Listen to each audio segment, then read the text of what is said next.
C'est une question qui est posée parce que il y a la plupart des lieux de la mission populaire reçoivent des personnes étrangères en situation plus ou moins régulière.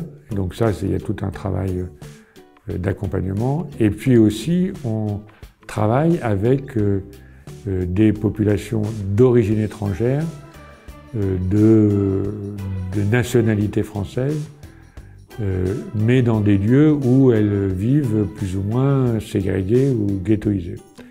Et donc il y a la question, donc il y a la première question qui est celle, donc, on pourrait dire, de l'accueil de migrants aujourd'hui. Et donc là, ça ne va pas, je pense que ça ne va pas se réduire.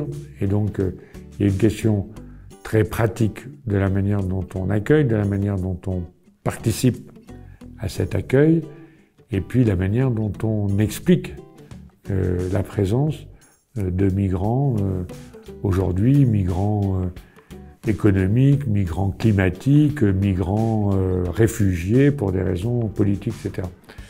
Et donc quand même, je pense qu'il faut là qu'on soit... donc on est véritablement, je pense, là au service de ces personnes, de leur accueil, de leur rétablissement quelquefois quand elles ont traversé des choses très, très dures, et puis de leur intégration. Et donc avec une mission, je dirais, de faire comprendre aussi à l'environnement que c'est une intégration, un accueil respectueux et réussi qui permettra à ces personnes de trouver véritablement leur place. Voilà. Après, donc, il y a des lieux où on travaille avec des personnes d'origine étrangère, de nationalité française, qui sont quelquefois mal ou peu intégrées pour des raisons assez diverses. Des raisons tout à fait objectives parce qu'elles sont dans des quartiers où on a mis que des populations d'origine étrangère. D'autres aussi, d'autres lieux parce qu'elles ont des difficultés à cause de leur nom, de leur couleur de peau pour trouver des emplois, etc. Et donc là, la question c'est comment on travaille avec elles, sachant il peut y avoir un fort ressentiment par rapport je dirais, à la société française et à son manque d'intégration.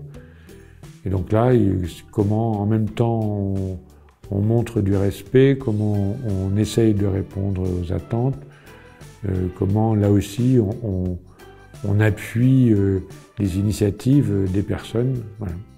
Et puis peut-être parce que un certain nombre de personnes d'origine étrangère sont de culture ou de religion musulmane aussi, comment on manifeste qu'on respecte les religions et que d'une certaine manière on s'intéresse à ce qui peut être leur conviction, dans la mesure où elles sont prêtes aussi à les partager et à discuter des convictions des uns et des autres.